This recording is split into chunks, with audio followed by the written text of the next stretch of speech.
Ce 24 mars 2021, les parlementaires de la Chambre haute se réunissent en session plénière au Palais des Congrès de Yaoundé pour une importante communication des textes. Marcel Niat Difendi, président du Sénat, présente les 10 textes aux sénateurs. L'important dossier comprend 9 autorisations de ratification adressées au président de la République, Paul Biya, sur la gestion des relations extérieures.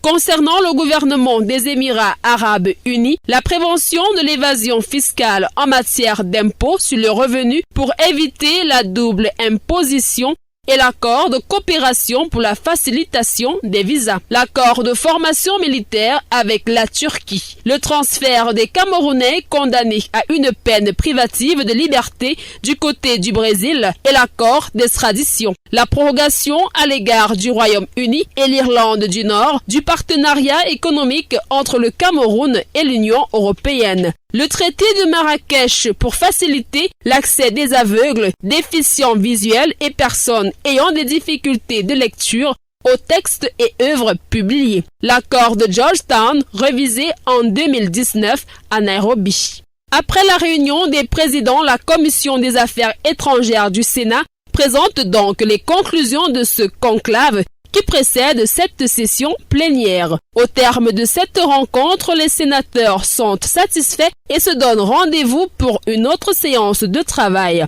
Des travaux de communication des textes des 8 autres commissions que compte la Chambre haute du Parlement.